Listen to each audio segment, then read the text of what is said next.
François Bon, les carnets, on va commencer par un petit déballage.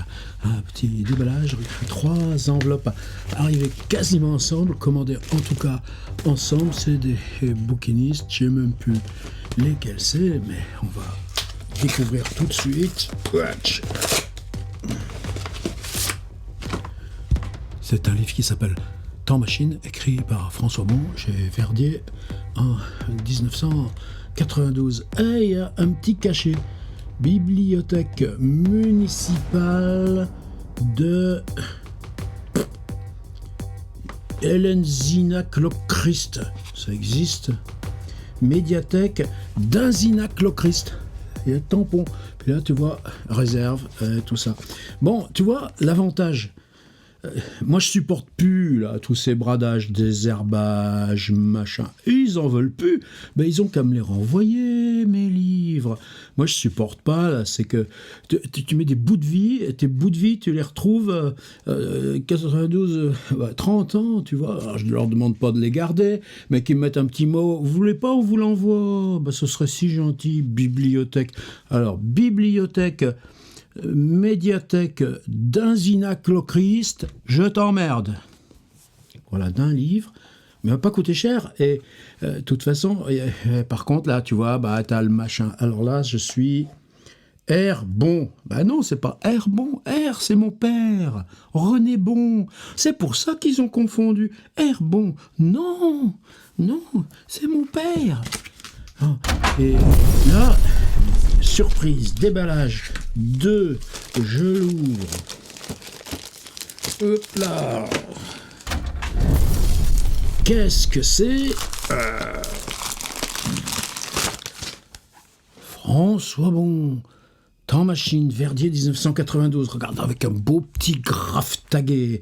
Alors lui, exclu des collections, avec un S, parce que les bibliothèques et l'orthographe, hein. Exclu des collections, et là, on est à Carros. Est-ce qu'il y a un truc? Tu vois, il y a encore même un antivol. Médiathèque de Carros. Où que c'est Carros? Est-ce qu'ils ont mis autre chose? Non. Bah, tu vois, c'est sûr qu'il n'est pas flingué. Hein. Ça veut dire que les bibliothèques, elles sont gentilles, elles achètent des livres, ça fait plaisir à tout le monde, aux éditeurs surtout, et puis de toute façon, personne les lit. Eux aussi, là, il est moins plastifiouté là, que celui-là. Là, celui-là, tu vois, c'est bien dur. Ici, là, tu vois, ils n'ont pas mis de... là, il y a un rabat, tu vois, tandis que là, il n'y a pas de rabat. Mais c'est bien scotché. Alors, par contre... exclu des collections, avec un S, exclu, rien que pour moi tout seul. Et R, Bon, ben eux aussi. Non, René Bon, c'est mon père. Deuxième. Allez, surprise. Attends, je balance ça. Recycle le livre. Voilà, super emballage, recycle le livre. Bon, c'est les meilleurs, recycle le livre. Hop là, ils envoient tous leurs emails de pub ensuite. Alors, c'est Mathilde de Recycle Livre. Je ne sais pas qui c'est Mathilde de Recycle Livre. Je crois que c'est juste leur robot d'envoi de mail, mais super. Alors lui, il n'a pas été plastifié. C'est un retour éditeur normal. Hein. Là, il n'y a pas de... Il n'y a aucune marque dedans. Donc, il n'y en a que 2 qui sont bibliothèques, plastifiées, Carros et machin Zinzinac, que j'emmerde. Et voilà, 3 Temps Machine. De toute façon, moi, c'est un processus d'assainissement général. Je veux enlever mes traces, tu comprends ? Et surtout quand c'est des traces dévaluées. Je n'ai pas été revoir, mais donc j'avais été là. François Bon, Temps Machine, sur le truc d'occasion.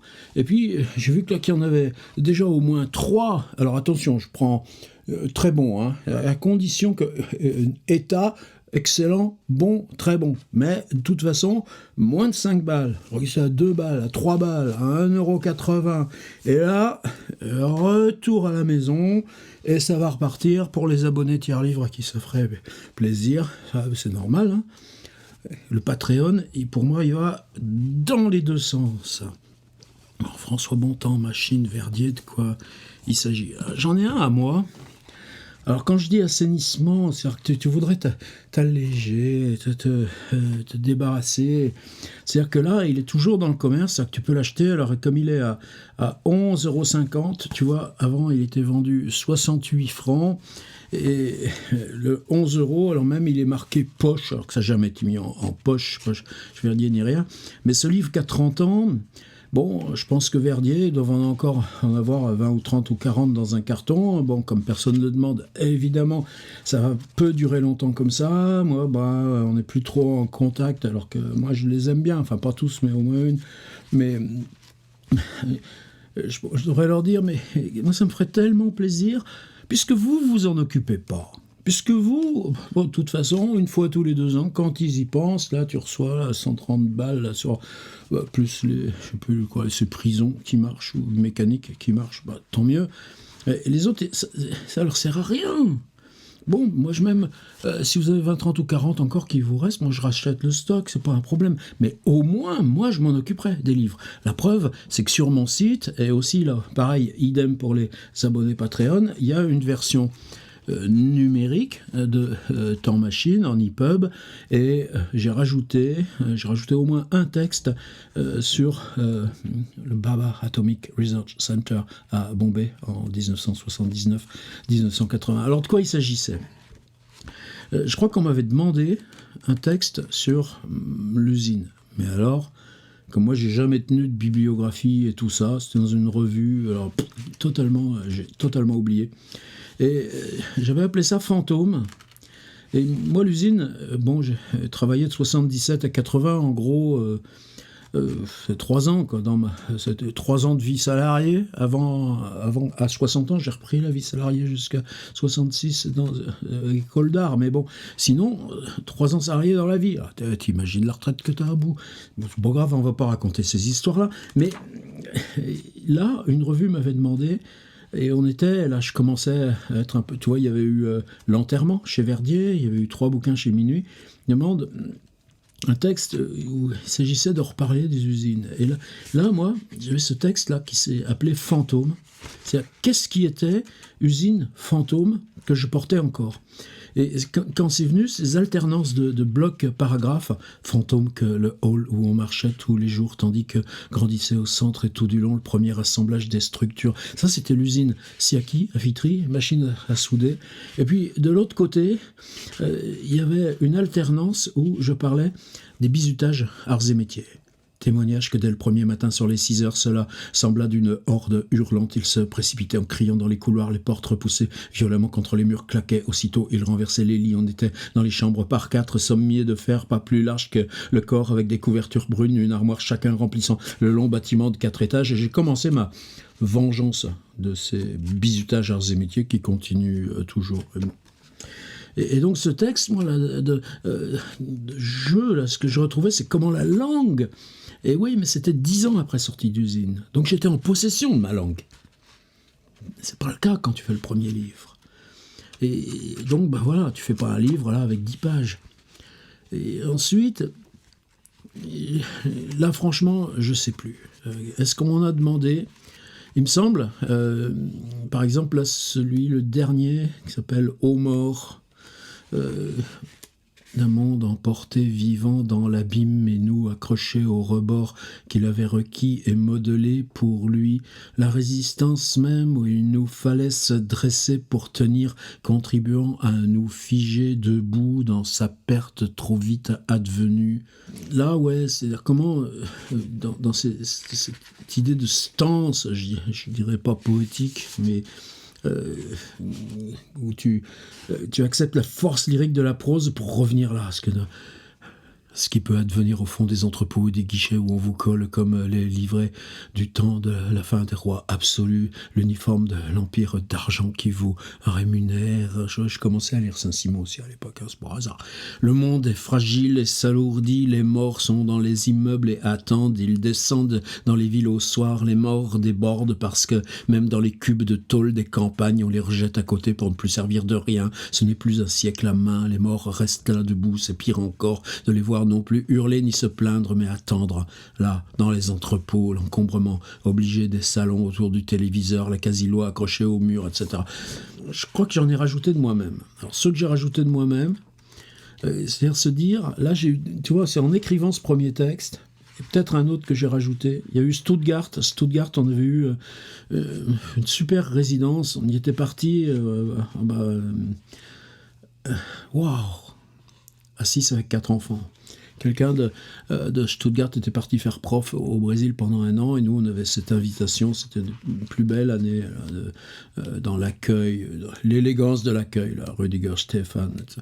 Et là, il n'y avait aucune demande, aucune contrepartie. Simplement, j'avais accès libre à tous les centres d'essai, les laboratoires là, de Bosch. Robert Bosch, le fondateur de l'Empire Bosch, oui, aussi les électroménagers et tout ça, mais Stuttgart, c'était plutôt les voitures. C'est quelqu'un qui avait construit pendant toute la Seconde Guerre mondiale, toute la période de l'hitlérisme, une filière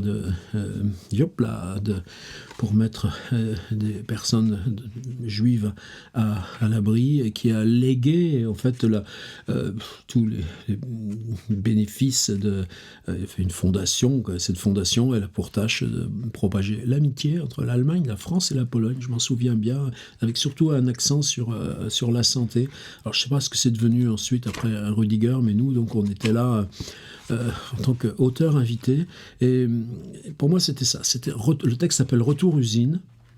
Et personne n'en aurait voulu de ce texte. Donc pour moi, c'est vraiment, ensuite, c'est se dire, avec ça, Fantôme qui est déjà publié, Retour usine, quand même, en quoi de re-rentrer là, dans cette usine ultra moderne de la Bosch, pouvait me révéler des choses de moi-même que j'avais passées sous silence. Et il y a un texte aussi d'hommage à mon grand-père Eugène, je l'ai appelé Maison Bon. Ben oui, parce que nous, tu vois le garage à Saint-Michel-en-Lerme, dans la cuisine où il y avait l'arrière-grand-mère aveugle, il y avait une porte jaune là, puis avec 3 marches, puis tu poussais la porte, puis tu arrivais directement dans le garage devant le pont élévateur, et puis tu poussais la porte là, de la chambre, il y avait une porte de communication, et puis derrière c'était la réserve de pneus, et puis tu descendais dans la cave en bas, c'était les bidons d'huile, et puis notre cave à jouets là, de gamin, les jouets c'était des clignotantes de chevaux, et tout ça. Et même une fois,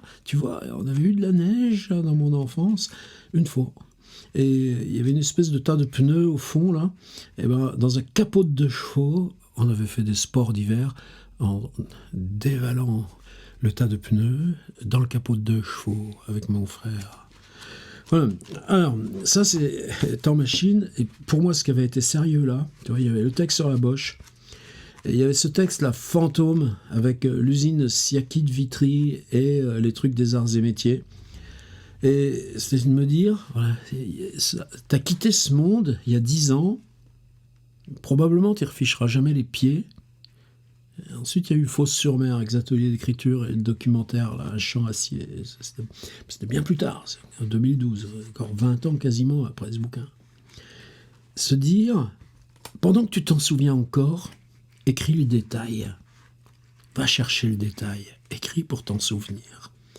Et il y a un texte qui s'appelle Détail, celui-ci que je vais lire. C'est un des trucs les plus bizarres qui m'est arrivé dans ces années de travail. C'était encore l'école d'ingé avant qu'ils me virent, et c'était de ces trucs d'intérim. Et celui-ci, au bout de 15 jours, il a fallu que j'interrompe parce que j'étais tombé malade. Intoxiqué totalement, et c'est un truc, je me souviens de fièvre 38-40 pendant au moins 15 jours ensuite, et personne ne trouvait, bon, ça a fini par passer. Et c'était une usine qui est dans la Sarthe, un patelin qui s'appelle SPAY, S-P-A-Y. Je suis jamais repassé à SPAY, j'ai jamais été voir où c'est. Et c'est une usine qui s'appelait le tabac reconstitué. T'imagines le tabac il y a 30 ans. Et dans les usines, là, toutes celles qui fabriquent là, des cigarettes, en général, c'est les mêmes usines qui fabriquent toutes les marques de cigarettes. Et il y y a toujours des chutes. Ces chutes, alors tu les envoies à la Aspect, elles sont broyées et on refaisait des cigarettes avec les déchets de cigarettes et ça faisait des cigarettes qui étaient envoyées aux troupes de l'armée française. Ça s'appelait les P4. Donc évidemment, tu fumais, c'était light, mais bon, au moins, pas de petit profit. Ça entretenait une usine avec 200 personnes dedans. Et puis l'été, il fallait bien faire ce qu'on a fait, nous, les intérimaires. Détail. Ce dont on se souvient d'abord, c'est des samedis soirs idiots. Une rue au Mans face la gare, dans un bistrot au décor rouge, aux tables en contrebas et la bière trop tiède avant le retour à Aspect. Que les journées commençaient tôt, la brume sur les champs, un frisson de froid qui ne cessait qu'au bouffées de l'usine, pour ne pas finir le soir avant 7 heures. Qu'on travaillait aussi le dimanche, que c'était l'été, et qu'un soir, au bout du camping, entre les branches et les moustiques, avec Roussette. C'était vraiment un gars qui s'appelait Roussette, figurez-vous. On avait voulu se tremper dans la Sarthe, lourde et verte, comme son nom même et celui de Spey, en soi, le porte. Que Spey, pour nous, ce n'était pas le village, mais l'usine plus peuplée que lui, que vue du dehors, elle n'avait pourtant rien que de banal, et non pas la majesté écorchée des aciéries. Blocs verts de métal gaufrés sous leur charpente portique. Une usine passe partout qui ne montre pas du portail ce qu'on y fabrique, n'ajoute pas à votre prestige propre de vous avoir eu dans ses murs. Une usine pour laquelle on a même du mépris à ce qu'elle met l'organique en finalité du métal. Que son organisation et ces machines ne conduisent pas comme en aciérie, forge ou fonderie. Ça, j'ai un autre texte aussi là, qui s'appelle Machine, qui est dans le livre où c'est que des fragments comme ça de remémoration et où les aciéries là, de Longouille, où j'ai aussi été en intérim, ça devait être l'été d'avant. C'est une expérience tellement formidable. J'ai découvert la puissance de l'impression esthétique dans ces aciéries au cul des hauts fourneaux. Et une fois que tu sais ce que c'est l'esthétique, moi je n'étais jamais allé dans des musées ni rien, là je pouvais commencer ça, parce que je savais. Quoi ? La beauté. Comme en aciérie, forge ou fonderie, un autre objet mécanique, mais servent seulement à la transformation de cette pâte, vraiment abjecte, et qui sentait. Le train à rouleau occupe le hall principal, important comme une machine d'imprimerie, compliqué comme pour l'impression plus noble d'un grand journal, long de 40 mètres et large de 6, haut comme une maison de 2 étages, autour de quoi tout gravite, usine où dès le premier soir on serait bien incapable de se perdre. L'été précédent, à Longouille, on découpait au chalumeau les bords usés de fonte dans les tranchées sous les laminoirs. Ici, une entreprise spécialisée s'occupait du train. Nous, les intérims, cantonnés en amont et en aval, venus là pour brasser la mouise et payer en conséquence. La seule fois que j'ai travaillé en Sarthe, embauché par une boîte de Paris venue recruter sur Angers parce que domicile à moins de 150 km, ils évitaient une surprime. Moi, j'étais justement, je redoublais les arts et métiers avant qu'ils me virent à celle d'Angers. Mes déplacements, prime de salissure, qu'il disait de salubrité, j'ai compris un peu trop tard. Pourquoi ? Les 60 heures et le tarif double du dimanche, ça faisait quand même un paquet au bout du mois. Sauf que je ne suis pas arrivé au bout du mois. En amont, les hangars où les camions, comme pour une fabrication clandestine et déjà honteuse, se mettaient à cul pour dépoter par l'arrière. On stockait les ballots, cerclés, gerbés l'un sur l'autre. Le métal avait d'abord droit sur l'organique, dépecé par des herses de fer, puis les barres à picots où se défaisaient et se trituraient ces ballots avant de tomber dans les hélices broyeuses. La poudre grossière et fibreuse qui en sort et qu'on lave par trempage en bain d'acide. Rinçage, séchage par air pulsé, c'était devenu blanc sous la main et rêche. Alors commençaient dans les cuves d'inox à grosses pales ceux que, enfin les quelques-uns d'entre eux, contremaîtres magasiniers qui ne partaient pas à la fermeture de l'usine pour former joint avec les intérimaires qui l'investissaient, appelaient donc la mélasse. Cuisine grossière, odorante, où on apportait du chocolat, ou plus exactement des bidons de résidus des fabrications chocolatières. Allez, fumez ça, pour redonner à la pâte sa couleur brune. Je n'avais jamais vu ce chocolat en silo et par telle quantité dans le petit bâtiment sombre où tout collait. Puis de la réglisse en sirop, livrée en citerne, pour redonner consistance. Fumer ça. Et lier la poudre blanchie, puis teintée, tout tombait dans les cuveaux, brassés, gluants. Cela ne se détachait plus des doigts. Eux racontant qu'une chaussure que vous y laissiez ou les rats attirés par la réglisse et le chocolat, tout cela partait sans reste dans le broyeur. Et je me souvenais, moi, d'un film américain d'épouvante à la petite semaine où c'était un homme qu'on voyait disparaître dans un cuveau des fabriques d'Hollywood de chewing-gum.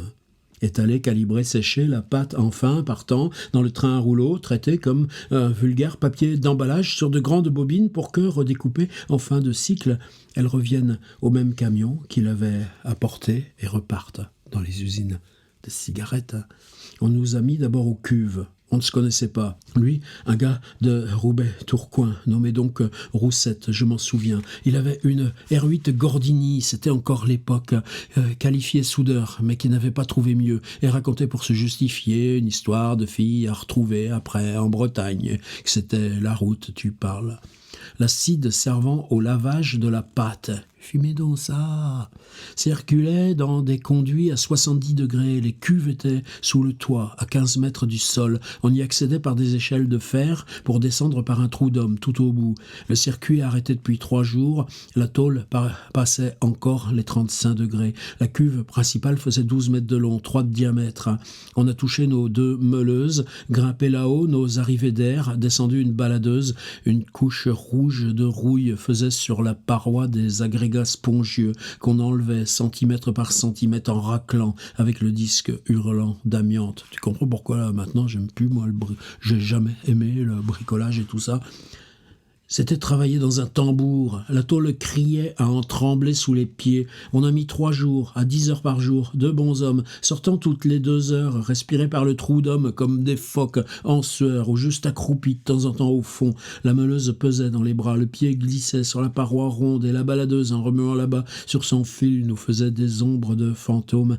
Il y a de la beauté à ces situations étranges que l'effort physique, poussé jusqu'à la fatigue extrême, rend plus intimement proche, là-haut, à 15 mètres dans le tunnel de tôle étanche et surchauffé, où nos disques à air comprimé détachaient des étincelles violentes, des gerbes d'éclat. Il a fallu travailler à bout de bras pour faire aussi le haut. On rentrait le soir au camping, on se rinçait à la douche, ensemble avec Roussette, pareil qu'on alternait au matin le service de nos voitures. Et je me souviens d'un gars qui nous avait fait visiter comme au musée sa 2 chevaux camionnette aménagée couchette et magnétophone, où déjà la splendeur étalée du Led Zeppelin signait notre changement d'âge. On ouvrait une boîte comme cassoulet ou choucroute, chacun la sienne d'1 kilo. Et dès le sac de couchage, on s'écroulait dans un sommeil où meuler durait encore. Après la cuve principale, on s'est séparés pour s'occuper d'autres, plus petites, moins encrouées. Et puis j'ai eu de la chance pendant 5 jours sur les réservoirs d'installations chimiques en acier inox. En plein ciel, je changeais des manomètres et recablais des jauges. Il ne s'agissait que démonter, serrer des cosses, déballer, régler des instruments propres et brillants. Cela a fini. J'ai rejoint Roussette quelque part dans la réglisse pour remplacer des vannes de bronze. On a parlé de l'usine à tubes de Dunkerque où tous deux, l'hiver d'avant, on aurait pu se croiser. Là-bas, au moins, il y avait les mécaniques, l'acier brillant, le vacarme et le mouvement, plutôt que lutter à la vapeur éclairée par la baladeuse contre l'amas noir, solidifié et collant. On devait être une 60aine d'intérimaires au maximum comme ça dans les recoins. Tout devait finir sous peine d'indemnité de retard en 3 semaines de l'arrêt annuel de l'usine. Il y avait quand même dans les travées désertées cette fascination dont on ne se déprend pas d'arpenter un lieu humain quitté où s'incrustent des années de pratiques quotidiennes. Habitude comme imprimée à la crasse sur les coussins des tabourets, aux marques noires sur les poignées de tiroirs et partout dans les recoins jusqu'au-dessus des pupitres de chefs, pour eux officialisés par les calendriers des fournisseurs, leurs images de femmes flasques posant parce que c'était une usine comme toutes les autres usines et qu'il y a un type de chair à ce qu'on leur propose pour cet emploi et qu'ils sont censés cultiver. Comme à Moscou, les banderoles à la gloire de l'effort, à Bombay, les petites statuettes régulièrement et discrètement honorées de riz et de pétales, jusqu'ici sur la machine au cœur du centre nucléaire, au point qu'une cérémonie religieuse à laquelle ni moi ni mon chef Mouriès alors présent ne fûmes conviés précéda la première soudure. Et puis, dans un grand trou bétonné, 2 étages en contrebas, faux sous-sol, sous verrière à bande bleue, le chef de chantier nous avait emmenés à la chaudière.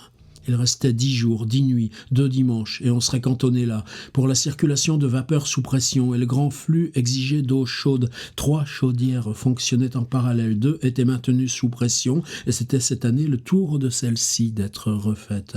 On a fait traîner 2 jours le démontage du meilleur, le brûleur suspendu sous zélingue, les colliers de serrage des tuyauteries. Il a fallu mettre le nez dans les 20 centimètres de laine de verre qui calfeutraient la fonte. On essaye de n'en pas respirer la poussière, ça vient pourtant sous le bleu et le maillot jusqu'à la peau. On a commencé de tousser. On savait pas que ce serait l'amiante, on savait que ce serait provisoire, on ne s'inquiétait même pas de tout ça. On s'est mis un masque avec un mouchoir et un bonnet dans ces grands chiffons industriels dont on avait profusion. Les aftes sont venus à ce moment-là, et les premiers suintements aux lèvres, qui reviennent 17 ans après, à chaque gros seuil de fatigue. Ce n'était pas un âge qu'on s'amuse à voir un toubib pour pareille bêtise. J'aurais même pas su remplir les papiers. 3 ans après, quand pour partir cette fois, Villa Médicis, il fallut fournir un certificat médical de non-contagion et exemption de maladies vénériennes. Dis, tu crois qu'ils font ça encore, toujours, à Villa Médicis? J'en serais de ma poche pour payer le médecin. J'avais pas la sécu. La pharmacie de Spey était fermée quand nous finissions et l'infirmerie de l'usine en vacances. Alors tu te débrouilles avec tes 3 aspirines pour la migraine. Enfin, la chaudière, brûlante encore. Ça y est, elle était disponible. D'autres équipes se chargeraient du dehors. Ce chantier était mal barré au départ, et l'habitude du tandem avec Roussette nous a desservis. C'est à nous 2 qu'on a remis les marteaux-piqueurs. On a déboulonné le trou d'accès. C'était pas grand. Il fallait à la fois enjamber et se pencher, tout en se mettant de profil.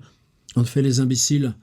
On a dit qu'on avait tous les 2 qualification de soudeur, qu'on n'entrerait pas là-dedans, qu'on voulait des postes à arc, un boulot avec des soudures à faire. Le chef de chantier savait son boulot aussi. On verra ça la semaine prochaine, les gars.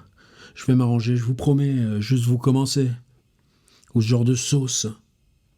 Et 5 ans plus tard, à Bombay ou chez Dassault, moi-même, ayant cette fois direction de chantier, la même sauce à réarranger pour les tuyauteurs et ajusteurs qu'on avait à faire marner. Tu vois, là, il y a une belle contradiction, ce que je dis, 3 ans, la Villa Médicis. Or, la Villa Médicis, c'était en 84, et Bombay en 80, et ça, c'était l'été 75. Voilà. C'est bon, là?